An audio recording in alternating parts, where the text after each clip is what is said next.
my channel.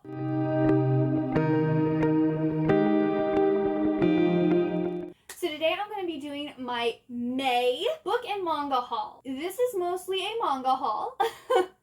I have 3 big stacks of manga and then like 2 smaller stacks of books. And I also have the May Fairyloot unboxing to do. So let's start off with the May Fairyloot unboxing. And I did already open this. I wasn't planning on actually filming today, but I ended up having time, so I can get it open. Oh, okay. The theme is feuding gods. So here's the picture. Here's the back. So the first thing we have here is this really pretty, like, Greek mythology inspired tote bag. This is gorgeous.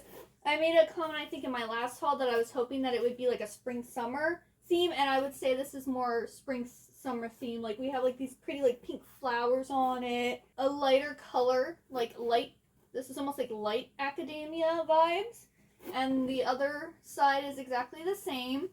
The only thing is with these, I don't like the tallness of this. I like them when they're slightly like wider. But this is a very pretty design. This is designed by @ChattyNora. I really like that. That's very, very nice. Then we have this postcard here. So this is the front. It just says postcard from Olympus. And it has this very pretty, like, picture on the back. I guess this is supposed to be Olympus. And it's like a nice wood. I like Greek mythology, but I'm not huge into Greek mythology. I'm doing a giveaway when I hit 1,000 subscribers, and it will be all of the Fairyloot items that I've decided not to keep for myself. So this will be going into that future giveaway. And this here was designed by @Vitkoskaya_art. And everything in this box is all fandom neutral. They're not from like a specific book or anything. Then we have this Valkyrie helmet pin. This here is gorgeous. Very, very pretty. I like that a lot. It's just white and gold. It's very simple, but very elegant at the same time. The pin is designed by @NoOneDesigns. And then, this is the third, like, canvas. What is this called? Canvas basket. This is the third canvas basket. And they're all black and white, and they're all, like, different themed ones. So this one says, Astra per Aspera. And it has like the like, it looks like a Greek building. And it has like little handles on it. So you can pick it up like that. I was thinking like maybe in the future I might have a shelf where I put like all of these canvas totes like in a row. Like have them in a row like this and then like maybe use them for storage or whatever. But like right now I don't really have enough space for that because all of my bookshelf is taken up by books. But maybe sometime in the future when my husband and I have a house, these might come in handy for things. So I'm going to hold on to all of these in the hopes that one day I will utilize them because they are handy. And this was designed by @Blanca.design. Then we have this really pretty notebook. It's like a goldish color. It has the gold gilded edges. It's got this elastic part to put on it. It also has a little ribbon. And it's just like a generic notebook. I might use this maybe to start planning my TBRs or something. I'm not really sure. Because right now I use another notebook, but I do other things in that notebook too. So maybe I'll move it over here next year, like starting next year. This is designed by @Blanca.design. It is inspired from the Legend of the Elixir of Life. So I'm guessing this is supposed to be the Elixir of Life right there. So that's really nice. I'm going to tell you, the book this time is gorgeous. We have the 8 of Stars. And we have the 7 of Stars.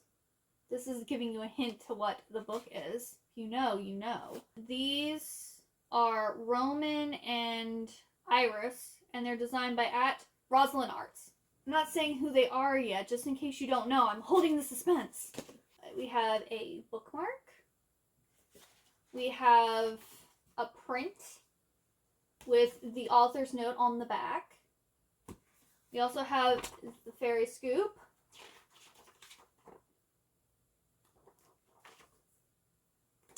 And next month's theme is going to be From the Depths. It looks like it's going to be like mermaid themed. In this box, you can expect items inspired by Daughter of the Pirate King, The Girl Who Fell Beneath the Sea, The Adventures of Amina al-Sarafi, and 2 fandom neutral items. And the featured book of the month is a dark and seductive YA fantasy where a siren must choose between protecting her family and following her heart in a prejudiced kingdom where her existence is illegal. So I'm guessing like Little Mermaid vibes, which the Little Mermaid Disney movie recently came out, so this probably inspired this theme, I bet. And then the book. I did put it in. Oh, isn't she gorgeous? Oh, absolutely stunning.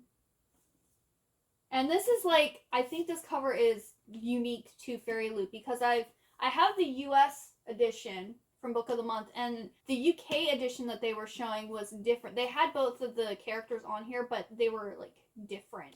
So I think this is specially designed for Fairyloot. And then look at those edges. They are gorgeous. There's just a whole bunch of little notes. So cute. Oh. And then there's no reverse on the Judge jacket. And then we have this really pretty design on the hardcover. I also have the end papers, and it's the same front and back, it's just like swapped. And then it's also signed by Rebecca Ross, which is really exciting. So yeah, I'm excited to read this one. Of course, I'll be reading my Book of the Month copy of it, but I will definitely, even if I don't like this book, I'm keeping this book because it is stunning. Like, it is a gorgeous book.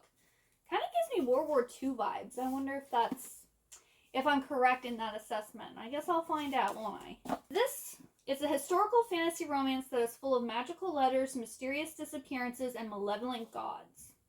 Yeah, exclusive redesigned cover. I know, I was like, this is not the normal cover. I think this is, but I love, this is so gorgeous. Then, on to some more, like, special edition books. I got the Fairyloot special edition of Crescent City. You're probably going to see a lot of people with these because this was a hot item. Each book comes in its own slipcase. So this is the first book. Or I should say, the first book sleeve. And then here's the cover. She is beautiful. Oh, so gorgeous. And then look at those edges. Love it. And we have the hardcover.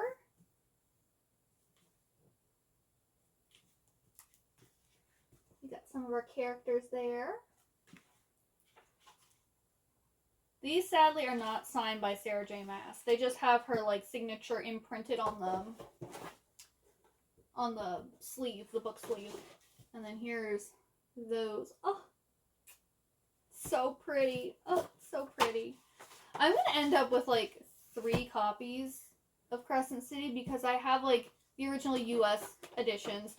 Then I got the Fairyloot, and then I want to get in, I think in September they're releasing like Barnes & Noble is releasing like special edition like paperback copies of these books, and they're so pretty that I also want the paperback copies. This also has a ribbon bookmark, a gold ribbon bookmark. Now the only thing is the sleeve is so tight. I feel like I almost think they shouldn't have had book jackets on these because I just feel like they're gonna get damaged, especially like taking them in and out all the time. I mean, I'm not planning on reading these editions, so I probably won't be taking them out for a while now. Then we have number 2.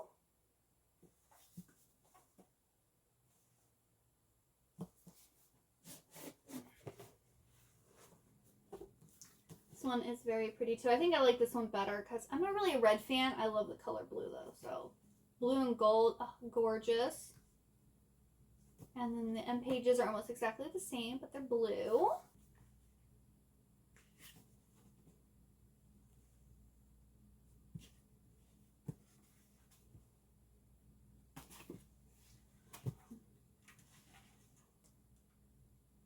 So yep, those are the Fairyloot exclusive of those books. These came individually sealed in like plastic, and the top here was already damaged. But like it was sealed in plastic, so it probably happened from like them putting it in the book sleeve before they sealed it up. Then I have one more special edition set.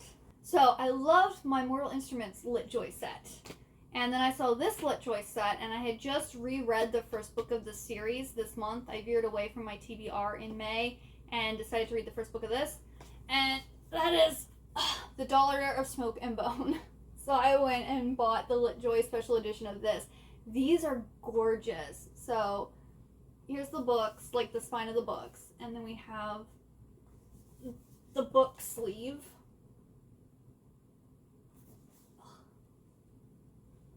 And then the top and bottom don't really have anything. And then, this is Daughter of Smoke and Bone.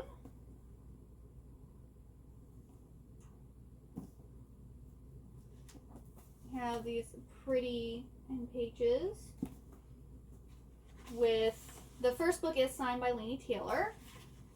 They have these beautiful silver, like, shiny edges. Here's another end pages. And this actually has, like, full color pictures throughout this, and there's one overlay. The way it made it sound like there was more overlay pictures, but no. They're also annotated by the author. So here's one, like, these have gorgeous pictures in them. But, like, they're full color pictures, like, scattered throughout the books. Here's the second book, Days of Blood and Starlight. I think this one's my favorite cover.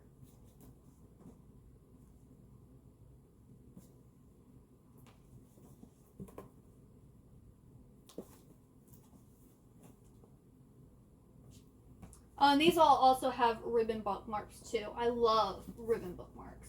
And then here's the last book, Dreams of Gods and Monsters.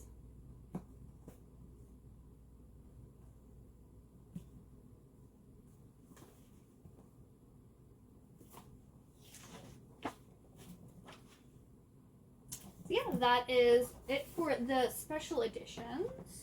I forgot, I haven't been giving you like what the book's about. But everyone should know by now what Crescent City is about.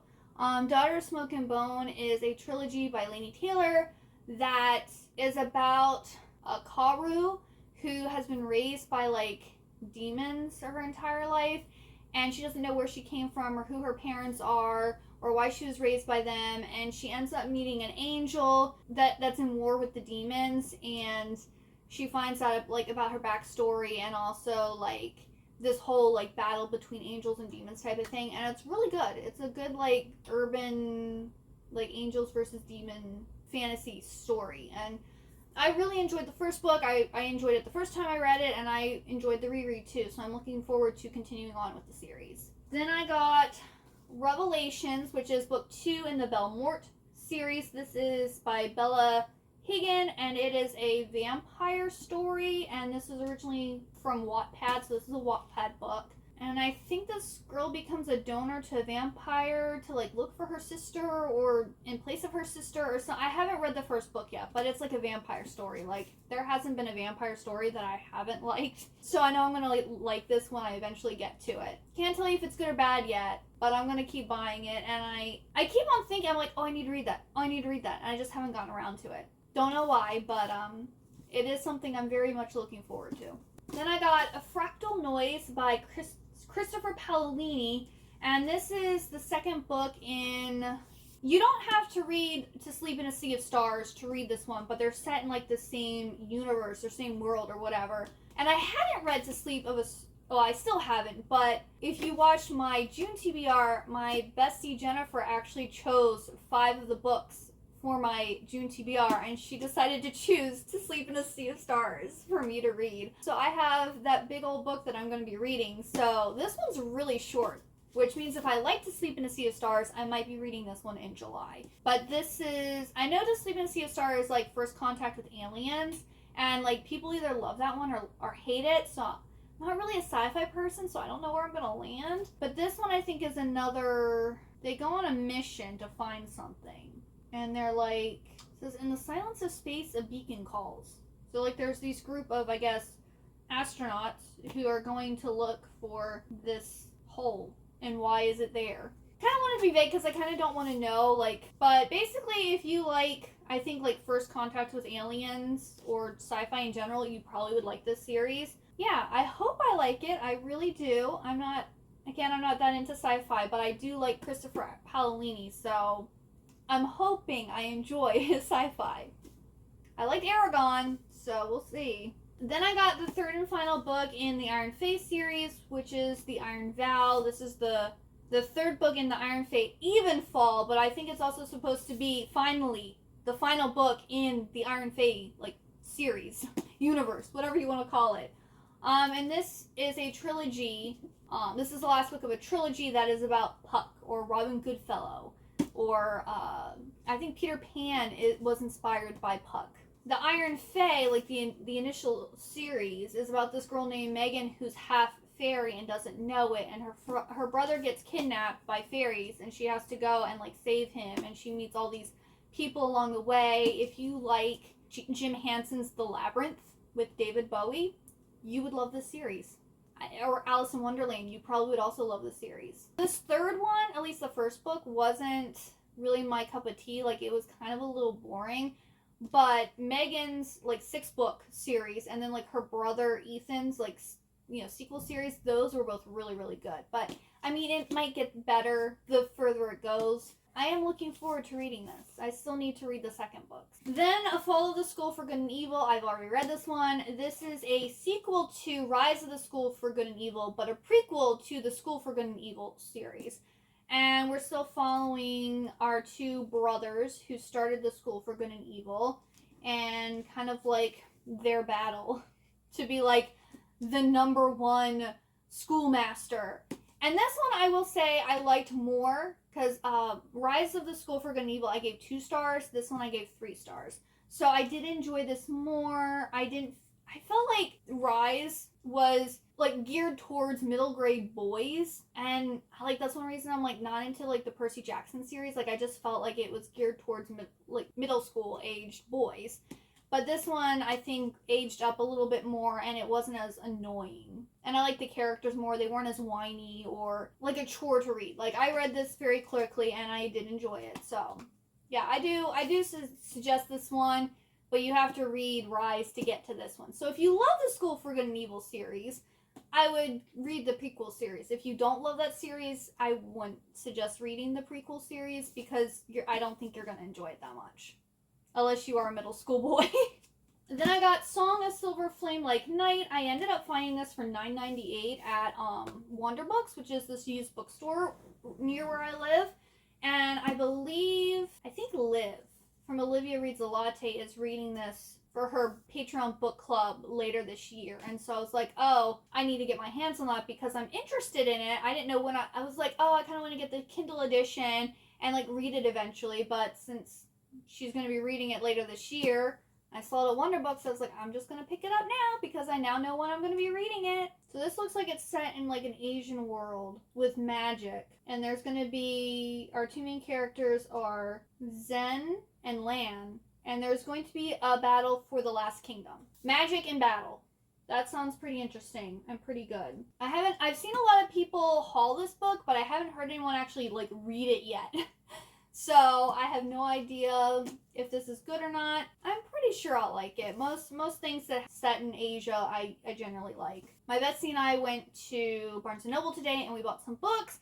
And I saw this one here and I was like, oh, I'll get it on Kindle. But the Kindle was only $3 cheaper. So I was like, I'll just get the physical book. But it's She Who Rides the Storm by Caitlin Sangster. And this looks like it's going to be a heist story, because they have about shifting monsters, and we have a healer, a runaway, an elitist archaeologist, and a girl desperate to escape the cloister life she didn't choose. And all 4 of them are out to steal the same cursed sword rumored to be at the very bottom of this tomb. So it sounds like 4 unlikely people team up together, or maybe they're just all looking for the sword, and then... or maybe they're competing to get to who gets it first. I'm not really sure. I love the cover. Cover is gorgeous. And while I like the idea of a heist story, I haven't read one that I've liked yet. Honestly, the only heist story I've really read was Six of Crows, and it was okay. I think I gave both of those books 3 stars. And then I have the Gilded Wolves series, but I haven't actually started reading it yet. And now I have this one. So hopefully I'll like one of them. And this is a duology, so there's one more book in the series. And then I have my book of the month for, I think this is May. Yeah, I think this is May. I wasn't interested in any of the actual May options. So they also have at the bottom, like, customer favorites. So I've been hearing, like, Sarah Corelli and someone else was talking about how good The Bodyguard by Catherine Center was. And this was an option. So I was like, you know what? Sure. I'll get this one. And, you know, everyone's been saying, like, it would be a good book to read during the summer. And we have this guy. He's, like, famous. And he ends up getting Hannah to be his bodyguard. But he doesn't want his mother to know that he has a bodyguard. So she has to pretend to be his girlfriend. So it's a fake dating trope, and we have a celebrity with a bodyguard. And I heard it's really romantic. It's really cute. So I'm looking forward to reading this one this summer. And then I got this add-on, Warrior Girl on Earth by Angeline Boley. Oh, this is actually a heist one too. This is by the same person who did Firekeeper's Daughter? Yeah, Firekeeper's Daughter. I didn't read that one because that one didn't sound as interesting, but in this one, I guess it's like set in the same world, but with different characters. And we have these Native American or indigenous teens who want to take back their, it says here to reclaim the inheritance for her people, but it sounds like, you know, like when someone, like say when America has gone and like excavated somewhere and like taken those things back to America, and like the country that they belong to doesn't have access to them. It almost sounds like that's what's happening here. Like artifacts from her tribe have been stolen, and her and this group of people are gonna go and try to steal them back, basically. And there's also like a murder mystery type of thing going on too. And I was like, oh, that actually sounds really interesting. In the Firekeeper's Daughter, it has to do with like drugs, and like I think it's like a murder mystery involving drugs, where this one's like a murder mystery with a heist, and that sounds more interesting to me. If I do end up liking the writing and the story of this, I'll go back and read Firekeeper's Daughter. But the premise of that one just didn't sound that good. But this one sounds really good. Alright, so that's it of the novels. We are now going to go to manhwa and manga. I'll do the manhwa first. So I've gotten all 3 of these this month, and I've actually read the first 2, and I got the 3rd one today, and I'm already halfway through. I really like this series. So this is Villains Are Destined to Die, and these books are gorgeous. Like, look at her. She's beautiful. Artwork is absolutely gorgeous. Like, I think it's one of the prettiest things I've ever laid my eyes on. Here's some more hot men. Whew. This here is about this girl who plays this really popular, I think it's a phone game. This is my favorite cover so far. And she finishes the easy mode, and then she decides to play the hard mode. And when she selects to play the hard mode, she actually gets sucked into this video game, and she becomes the villainess. And so like the rules are basically that I think there's 5 or 6 like male, I guess, love interests, and she cannot let their relationship meters fall below 0%. And they start at 0. So if she does anything to anger them at all, they automatically would drop and kill her, and she'd lose. Now, we don't know yet if she'd actually be, like, die permanently, or if it would just be game over and she'd be back in, like, the real world. She is playing this villainess who has been basically adopted by this wealthy family to pretend to be their missing daughter/sister, and pretty much everyone hates her and treats her horribly.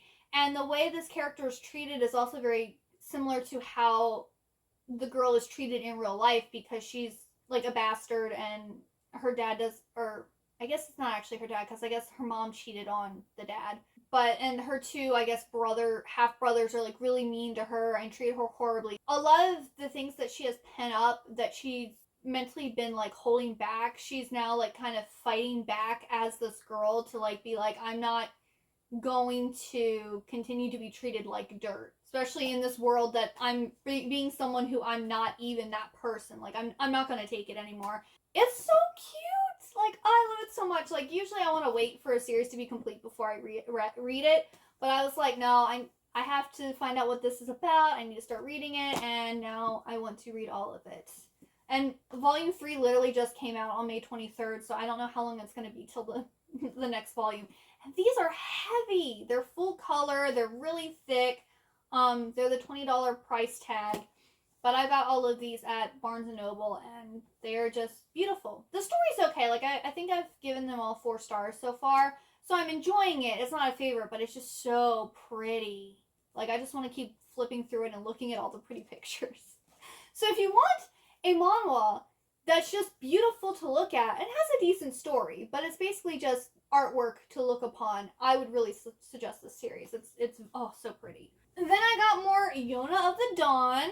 So I've got volumes 29, 30, 31, 32, and 33.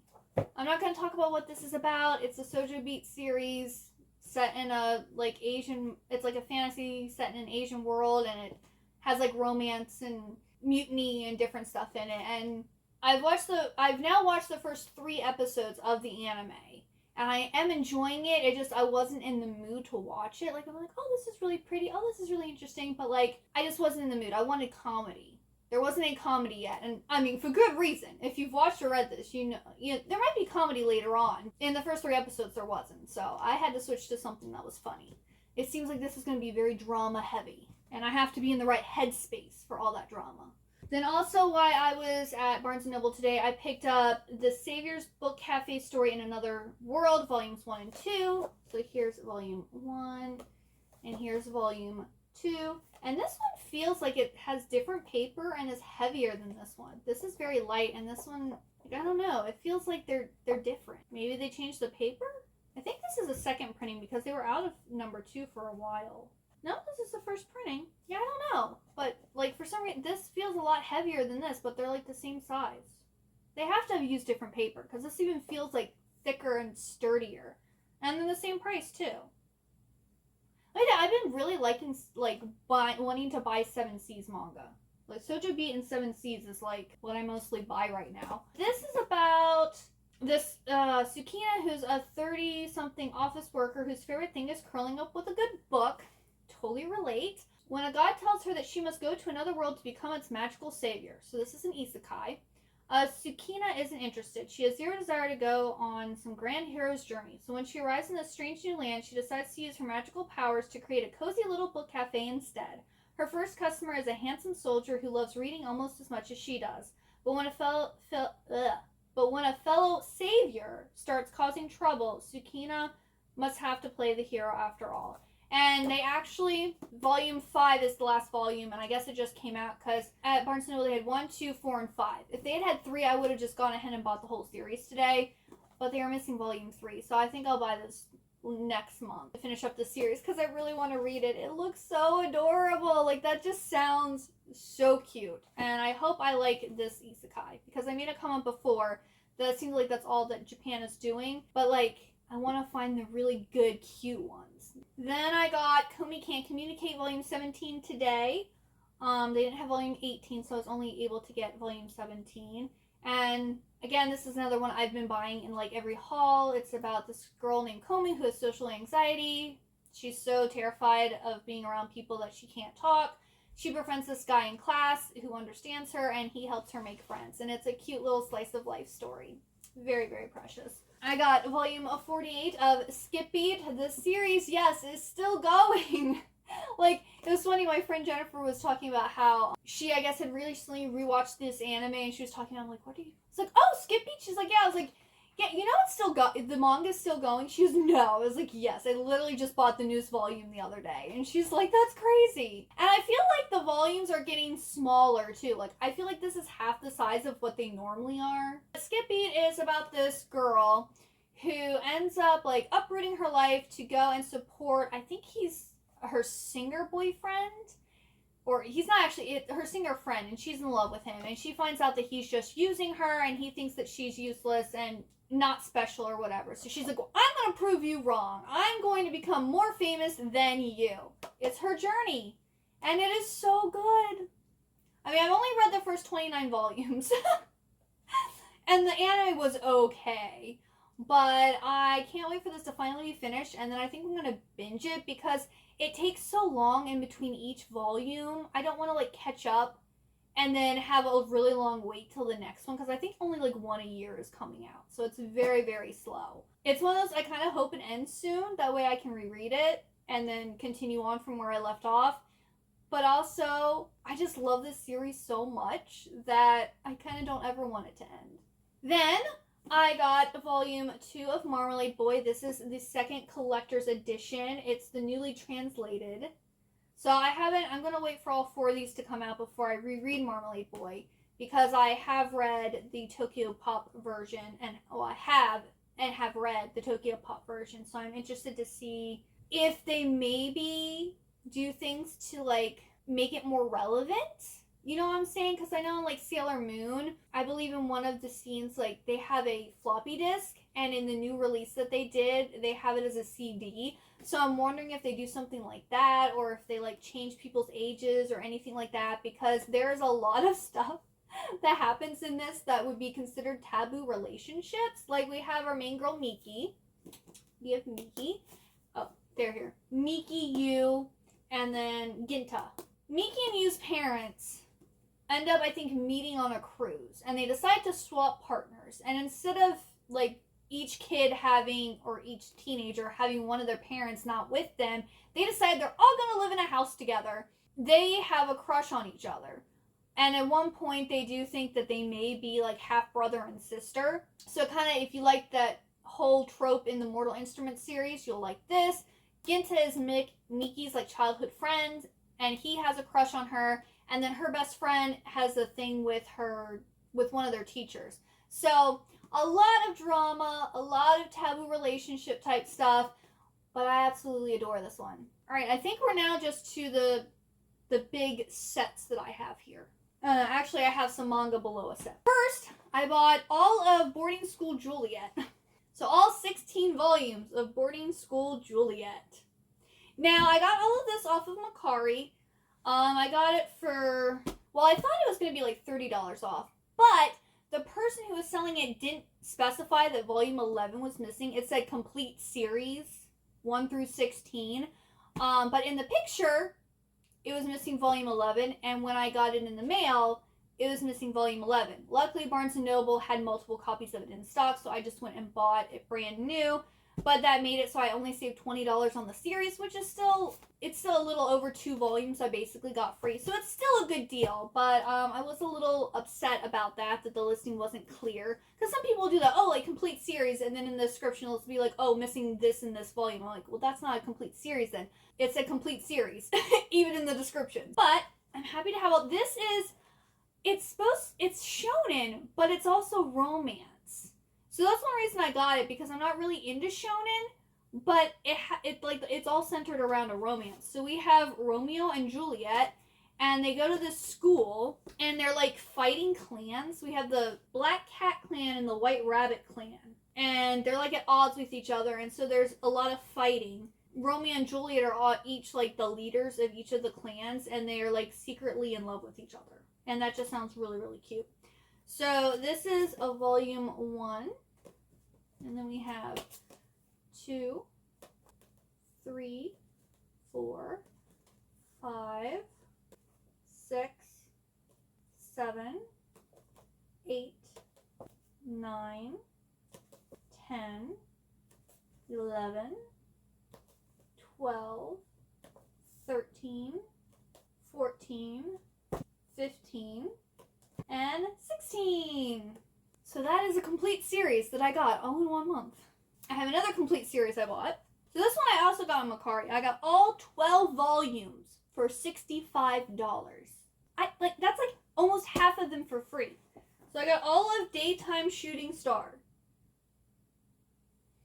And this one sounds very interesting. After arriving in Tokyo to live with her uncle, Suzume collapses in a nearby park when she remembers once seeing a shooting star during the day. A handsome stranger brings her to her new home and tells her they'll meet again. Suzume starts her first day at her new high school sitting next to a boy who blushes furiously at her touch, and her homeroom teacher is none other than the handsome stranger. So I don't know if this is going to be like a relationship with the boy who sits next to her and blushes furiously, or if it's going to be a relationship with her homeroom teacher who's this handsome stranger. I'm not really sure. But it's Shoujo Beat, and I'm trying to collect all of or most of Shoujo Beat, And I do have more than half of their library that they do have out, because I went through and I made a list of all the ones I don't have. Here's volume 1, 2, 3, 4, 5, 6, 7, 8, 9, 10, 11, and 12. I'm excited to get to these. Then I got another set on Mercari, but it's not the complete series. So I got volumes 1 through 14 for like $90, and then I bought volume 15 at Barnes & Noble today. They had like 15 through 25 there, but I was like, no, Heather, you spent enough money on books, clearly. Slow it down. So I only bought one more volume. So I think 25 is the most recent volume, so I'm 10 away from being caught up with this. But I got Snow White with the red hair. And so this, Shirayuki is famous for her naturally bright red hair. The Prince of Tamborin wants her all to himself, but when she escapes into the woods of the neighboring kingdom, a young man named Zen and his 2 friends come to her aid. But who is Zen really? This volume also features a special one-shot, Colorful Seasons of August. And I think there's also fairies in this too. So I'm guessing this is like another like fantasy romance, like with action, because there's a lot of swords and different stuff in it. And I've heard a lot of people talk about this series. Again, it's another Shoujo Beat series, so I'm getting that more of that collection. So this is volume 1. We have 2, 3, 4, 5, 6, 7, 8, 9, 10, 11, 12, 13, 14, and 15. Last 2 volumes I got are the collector's editions of Misinakaiku, or Misinakaiku. I got number 2 from Wonder Books for $14.97, which is $10 off. And then I went to Barnes & Noble another time this month and just picked up volume 1. That way I could have 1 and 2 on my shelves. I believe this one is 10 volumes in total, because these are omnibuses. And Misinakaiku is by Rumiko Takahashi, who did Inuyasha. I'm trying to get all of her books, or I should say all of her manga, because I am a huge fan of hers. I almost picked up Castle in the Mirror or something like that. It's like a standalone one, but it's like $18. And I was just like, that's a lot for like this really thin. I'll eventually buy it, but I wasn't committed today. Rumiko Takahashi has done Inuyasha, Mermaid Saga, Ramen and a Half, Rene, Yuritsai Yatsura, which is like an alien one. And then she also has, I think, Mao. But yeah, I'm behind on collecting her. So this one, Yusaku Godai didn't get accepted into college on the first try, so he's studying to retake the entrance exams. By living in a dilapidated building full of eccentric and noisy tenants is making it hard for him to achieve his goals. Now that a beautiful woman has moved in to become the new resident manager, Godai is driven to distraction. So I'm guessing she is the beautiful manager. I'm guessing he's probably going to fall in love with her because she's like on the cover of every single volume. I am looking forward to collecting all of these and reading this, since it is a shorter series of hers. I think Yuritsai Yatsura is her longest one. And I think it's also her oldest one too. I might be incorrect about that. That is everything for this haul. This is a very long video. Thank you so much if you made it all the way to the end. Let me know what books you're excited for me to read and give my review on. What books have you bought recently, or that you're excited to buy. Also, if you did get all the way to the end, please leave me the star emoji, since I'm wearing a whole bunch of stars, and one of the manga is actually called Daytime Shooting Star. I think it's a good emoji to represent this video. If you would like to talk with me more, I do have a Discord channel that I will leave linked down below. Also, please like and subscribe if you want more content from me. And thank you so much for watching. I hope you have a wonderful good day or night, and I hope to see you next time. Bye-bye!